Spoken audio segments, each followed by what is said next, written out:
I know I've been on a Divorce Diaries rant for quite a while now, but I just want to take a break to just remind you about this podcast and how I record it. If you haven't heard about Anchor by Spotify, it's the easiest way to make a podcast with everything you need in one place. Let me explain. Anchor has tools that allow you to record and edit your podcast right from your phone or computer. When hosting on Anchor, you can distribute your podcast everywhere. Seriously. On Spotify, Apple Podcasts, and more. It's everything you need to make a podcast in one place. And best of all, Anchor is totally free. Download the Anchor app or go to anchor.fm to get started. Again, that's anchor.fm to get started, or download the Anchor app. Welcome to the Divorce Diaries podcast. One man's anonymous and live account of if he should get a divorce or stay married. He's been cheated on, and he's cheated. Protecting the innocent with changed voice patterns, the omission of names, ages, and genders. His authentic journey and account of the daily events of his marriage are helping him sort out his feelings and not get lost in the ups or the downs. New episodes are released daily. Welcome to the Divorce Diaries podcast. Entire seasons are released on Patreon weeks before anywhere else at Divorce Diaries Podcast Patreon page. Link in description. Now for today's episode. Let's shoot this from the hip. This is a late recording. I got some news today from my wife that was really awesome to hear, and I just connected the dots to something and things that happened over the course of our marriage that were put into words best by her. As usual, she's more eloquent than I ever was. Her words are very succinct, and somehow she knows how to, like I joke around and I call her the wordsmith, because she can just like put her sentences together in such a clear way. So she says, the events of today, I'm not talking to most of my children right now. My youngest is upset at me, and I'm going to try to figure out why that is. My middle child told me, sort of cleared some things up about everything that I had done, and I definitely made some apologies today that were well-deserved. Gave them to her because emotional person, emotional man. Whenever I was going through something really heavy with my wife, it seems like I always reacted and dumped on her and everyone around me. Sometimes I wonder professionally how I survived. Maybe I was able to compartmentalize at work. Maybe I didn't treat those people the same way, or maybe wielding that Thor hammer of emotion came off as strength in the workplace, but devastated everyone in my family life. So my wife, for a little bit of a backstory, all of the things that have happened over the course of my marriage, over these last few months, this last year, my wife, we're middle-aged, and she decided to tell my kids things that happened when we were in a 10th grade relationship, 11th grade relationship, senior year relationship, till we, got married after that. So my young children are asking me about reasons that I broke up with mom and what I did when we broke up when I was 16 years old. And obviously, the only way the kids that are born so far after such a time would know that is because my wife talked to them. So that's just a little kernel of what I have had to try to navigate over the course of my marriage. My wife just talks to people, anyone. There's no barrier of person she won't talk to. There's no boundary of person that she won't tell something to. And then I find myself in this I'm in a room full of informed people and I'm not. I'm in a room full of people that know something personally and only from her side. So that feeling of being ambushed, feeling of being on my toes, feel of eggshells, the fear of what's coming next, the overall, which would be great if it was curiosity, but just apprehension. It's like that scared dog that's just like, are you going to kick me this time? Whew. It's like you're always tense. And someone's always telling you to relax. This is actually a part of the narcissistic abuse that I've understood that I was dealing with, that I did not understand I was dealing with over the course of my marriage. I did not understand it, that abuse, quote unquote, happening in that way. I didn't understand that, but that frog analogy comes to mind. When the frog is in the boiling water, it will just stay there because the water temperature increases at such a slow pace that the frog doesn't realize it's boiling to death. I didn't realize anything because I just always looked at these things as isolated incidents, not a consistently something consistent that I would have to deal with and worry about. So my wife said today, sorry for the belabored points, I just wanted to give a little bit of a backstory and a little bit of a history. Because of the talking behind people's backs that my wife has done. I'm not saying that she didn't have anything to say. She did. I obviously did things that were, in her mind, worthy of telling to other people. So this time she's told our children things about things that are happening with us in our marriage. I did not tell the children anything, so the children have my wife's version of a story. And for the most part, I think if COVID or past elections or anything has taught us anything, even as simply put as your favorite football team, if we don't understand and acknowledge that people are, I think we'd like to think we are more complicated and sophisticated than we really are, but in fact, we are a lot simpler and stupider than we'd like to really admit to. We take sides, and generally, when someone hears a story, they tend to side with what they've heard because that audible interpretation, hearing, you experienced that. So that's something that you experienced. And the other person didn't give you an experience. They didn't give you their side. You weren't there to see the altercation or the fallout to actually say, oh, I see what he did. I was there. I watched this person. I watched that person. You just say, oh, that's what I was told. So that's what happened. Done. And that's where I'm with my children. And my wife is sort of, I think, trying to do her best to get the family, quote unquote, back together. Not the marriage, but the family on a better path. And so she's trying to, full disclosure, I don't know what she's trying to do. But from the outside looking in, I'm watching someone try to unknowingly get a genie back into the bottle that they let out. So, yes, the children know that my wife and I had a breakup and I started talking to someone else when we were in high school. My children don't know my side of that story.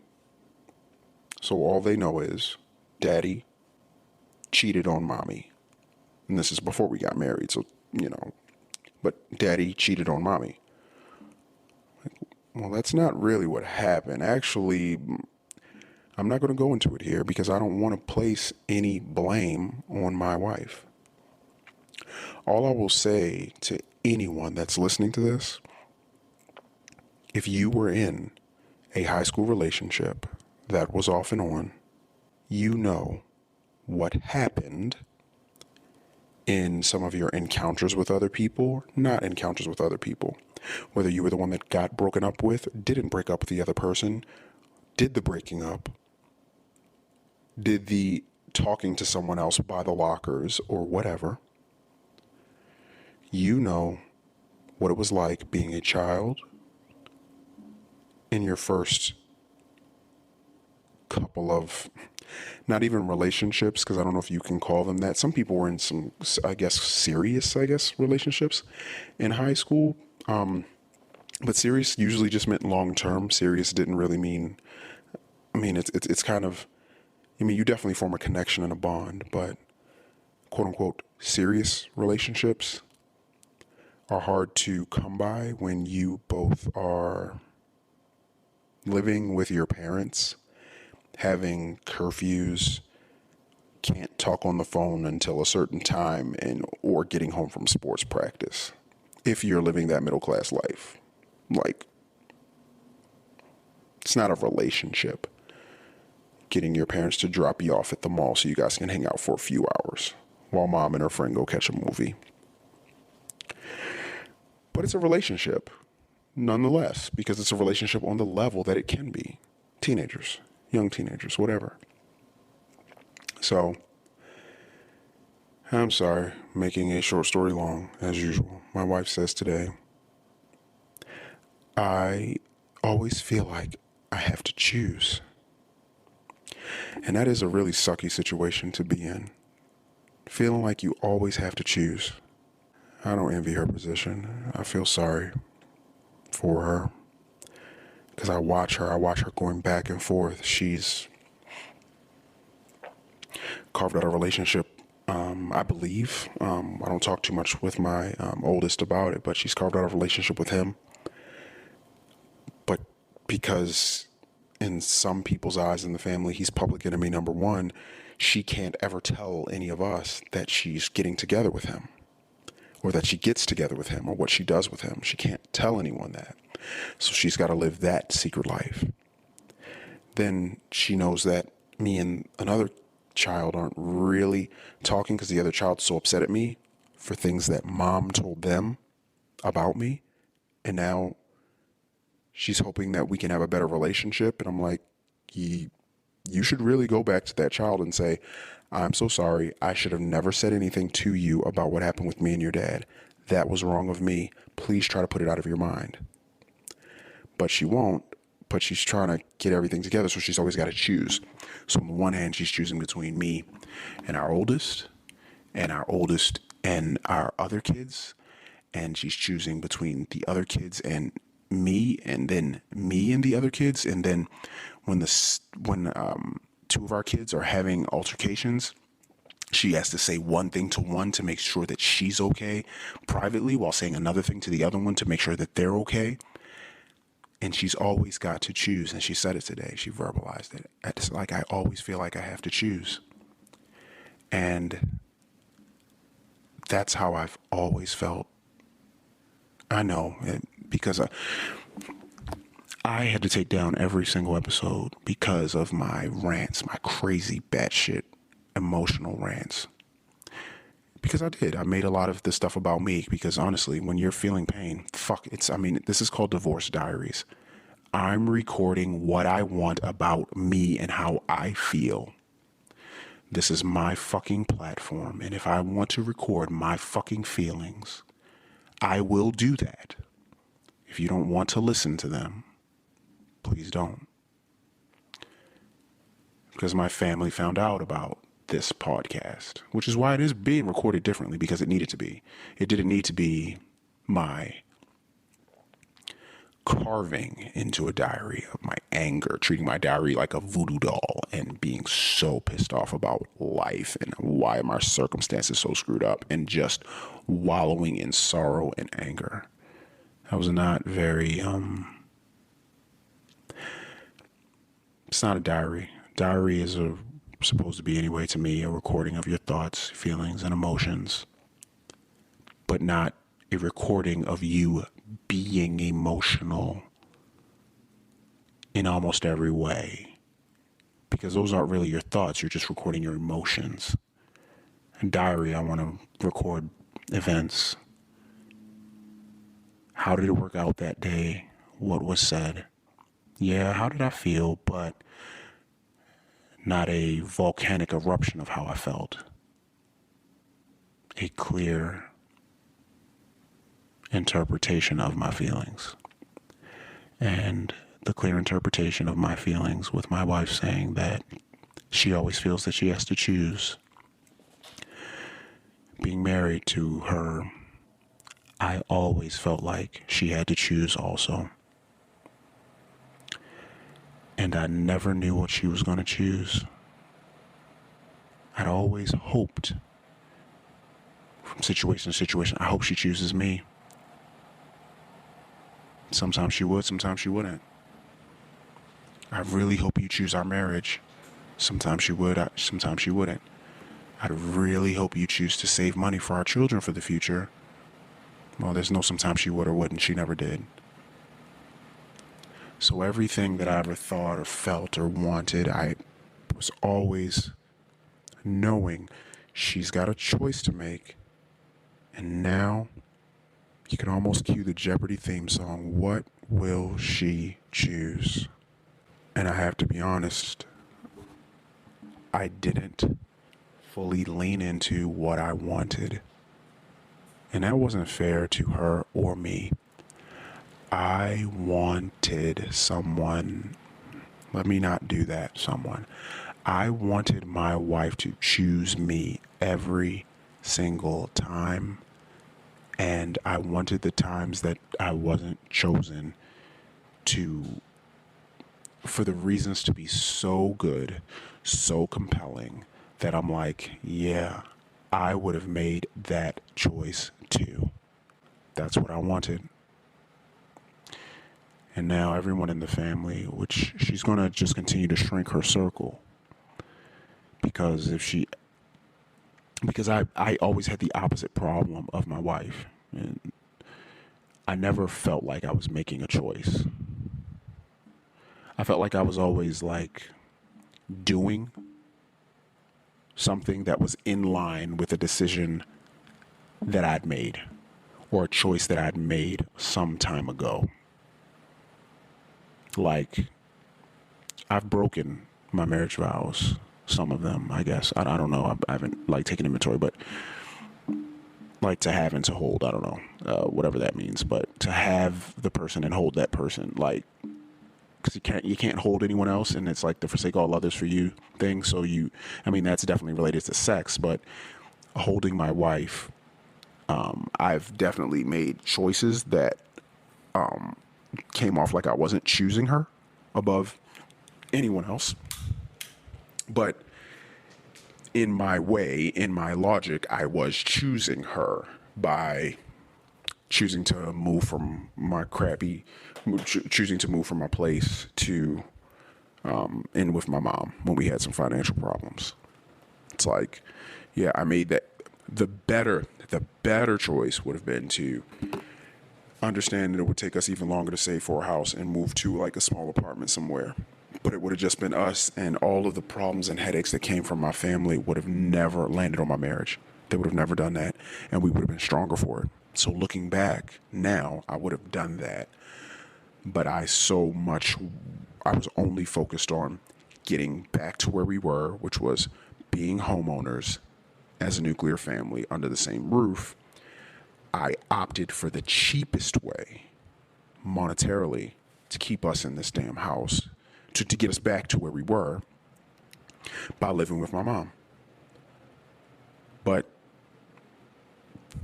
yeah, I might have done it sort of quick enough with financially, but it cost us so much more time-wise.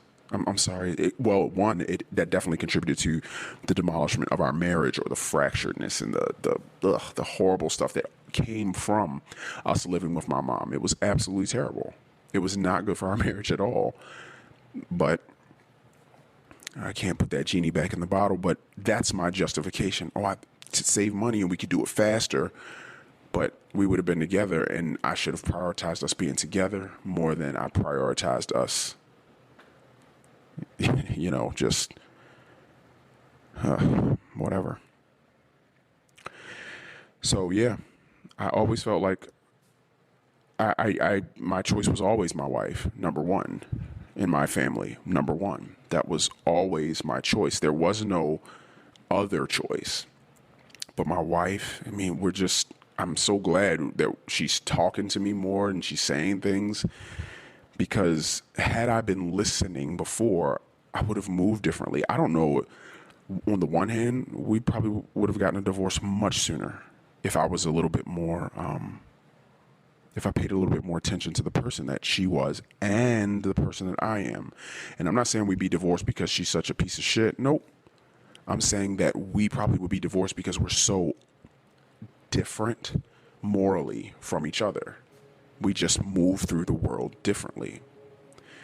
So I believe that we are not compatible at all. And I think that if we had no children, we would have had the most fun together and just kept it at that level. I believe we would have had the best marriage ever. But adding other things to be responsible for together, how I handle responsibility and my wife handles responsibility, are two very different things. When we worked together in concert, it was simpatico. I mean, it was poetry in motion. But those times were few and farther between. There was likely trust breached for both of us, and you can't get it back. So when you got one person that always feels like they have to make a choice, and the other person, I'm always wondering, yeah, you do have to make a choice. So what are you going to choose this time? Never knowing. I had no security, and she always felt like she had to make a choice.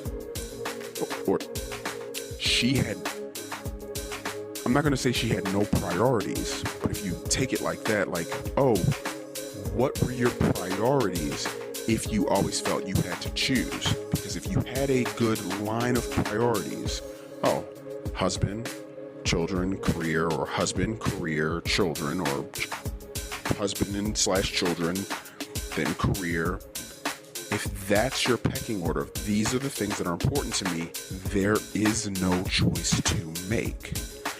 But if it's a more fluid situation and it's like, well, I mean, career now, well, okay, well, this kid and then this kid, or my husband, well, me, what do I, okay, well, this other family member, what should, okay, I think I just, yeah. No one will feel like a priority. No one will. So yeah, she was right. She does always have to make a choice. And that's what I've always felt. Will you choose me? Wow. That was the Divorce Diaries podcast. The Daily Saga will continue tomorrow. The full season's episodes are on Patreon now. Subscribe for early access. Click the Patreon link in the description.